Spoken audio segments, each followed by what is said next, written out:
Happy Tuesday, YouTube. This is Don't Forget to Save, aka Sam, back at you with the guys at Talkin Tuesday History Day, and I got a special one for you guys today. Just wanted to let you guys know I did get my last giveaway done. This is a quick update on that. I got everything mailed out. I think we're gonna push for 200 subs. If we can get 200 subs, and you guys can help me out, I'll do another giveaway. So make sure you like, comment, like the video, comment on the video, subscribe, hit notification set to all in case you haven't, so that way you guys get it first. So with all that said, today we are talking about one of my favorite literary figures from, in American history, basically. So we're talking today about one Ambrose Bierce, and I could probably make an entire video just talking about this guy's life, but I'm going to give you guys the short rundown here, and then I'll let you guys, kind of go from there if you're interested and want to learn more.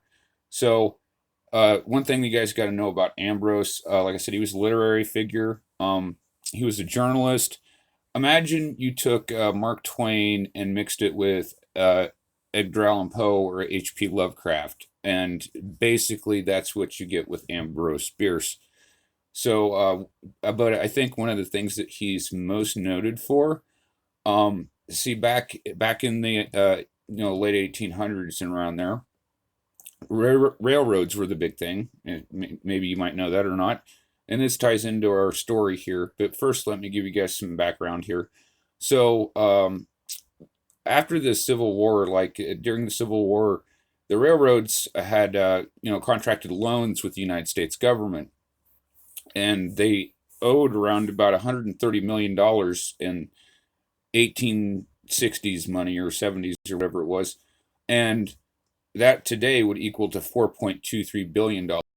Now, these loans were low interest loans, which means it wouldn't be the same as me or you going out and getting a loan from a bank where they're going to charge 1,000% interest on it.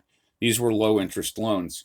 Well, if that wasn't enough, the railroad executives were lobbying Washington and Congress in order to wipe away these loans, just give them a freebie there on $130 million. Well, as I said, Ambrose was a journalist, and so he was, set upon the story, and he caused these because this was something they tried to do in secret. They were trying to secretly pass a bill to wipe away these debts that they'd accrued. So, like I said, Ambrose, wrote many scathing articles about it, and it got to the point where the executives actually met with him in Washington, D.C., and asked him, what's it going to take for you to go away? And he, in his quote, made headlines. He said, my terms will be $130 million, and if I'm not in town at the time, it's payable to the United States Treasury. That bill was defeated, and it ended up they ended up having to pay the loans back, and it was all thanks to one Ambrose Bierce. Without getting too political, I think we could use more guys like him in journalism today, but that's just my opinion. So anyway, moving on, I could go on about that, but you guys get the point.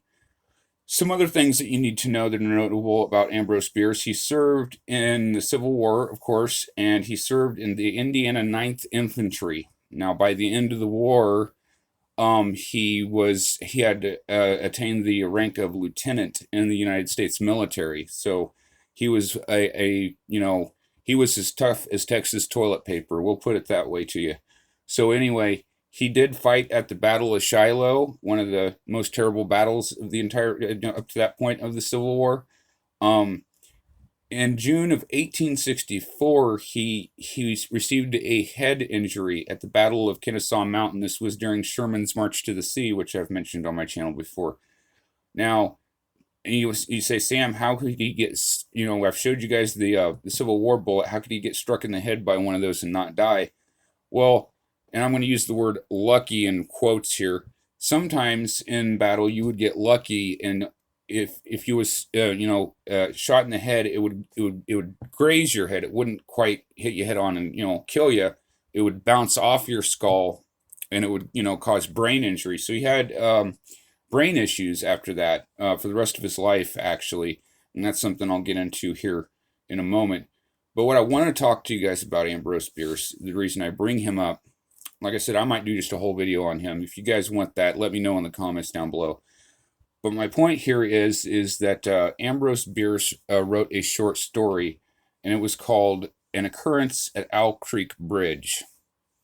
Now this goes back to the railroad thing, actually kind of ties into it. So back in the Civil War, and I'm guessing I went and did some research in now Owl Creek is a fictional place. It's set in northern Alabama, and there is no such place as Owl Creek in the northern Alabama. There is in Tennessee, however. But I, just in the interest of trying to be historically accurate as I can, because I do believe this was based on an actual thing that happened. The story of Owl Creek Bridge takes place in northern Alabama, and it takes place sometime after May 30th of 1862. I don't know when exactly, but that's what I'm going to put it as. Because they mentioned the fall of Corinth, Mississippi, and that happened on May the 30th, 1862. It was actually a siege on Corinth, Mississippi. So I'm going to set the date sometime after May 30th, 1862 in northern Alabama. So what is An Occurrence at Owl Creek Bridge about? Well, like I said with the railroad things, back then, at that point in the war, like railroads and bridges were very, very important to the war. So knowing this, what the Confederates would do is, if they were trying to prevent a Union occupation of a town or, whatnot, they would burn bridges. Now, there was all kinds of, if you were a Union boy, there was many different infractions the enemy could do that could result in a hanging. This is one of those offenses. Burning a bridge was a death sentence if you were caught doing it. What they would do is they would take you and they would hang you from the bridge that you tried to burn down if you were caught trying to burn a bridge down. And that's basically what the story of An Occurrence at Owl Creek Bridge is about. It's about a guy, Farquhar, again in northern Alabama, and what the Union Scouts would do is they'd have captured uniforms of Confederates, and they'd dress up in them, and they'd go to the locals and they'd say, hey, we know the Union Army's about to ready to cross this bridge over here. It'd be a shame if one of you guys were to go to try to burn it down. And basically set them up, right? So this is what the story is about. Now, I'm not going to tell you guys the entire story. I'm going to leave a link in the description below. You guys can check it out for yourself because I don't want to run it. It's so good that I can't spoil it for you guys. I highly encourage you guys to go check it out. But to round it out here, I'm going to give you guys a quote from one Kurt Vonnegut, who is talking about, the quote is talking about An Occurrence at Owl Creek Bridge. It goes as follows. I consider anybody a twerp who hasn't read the greatest American short story, An Occurrence at Owl Creek Bridge, end quote. So don't be a twerp. Go check it out. It's worth checking out, guys. It's like I said, it's like, imagine if Edgar Allan Poe, he did write ghost stories and stuff like that too. He was kind of like the Stephen King of his day. Definitely go check out Ambrose Bierce. Go check out An Occurrence at Owl Creek Bridge. Let me know if you have, you are aware of this story. Let me know in the comments below. Let me know what your guys' thoughts and opinions are about it. If you guys want to see me do more historical stuff, let me know. I love doing this. I spent all morning gathering this information just to give you guys an overview.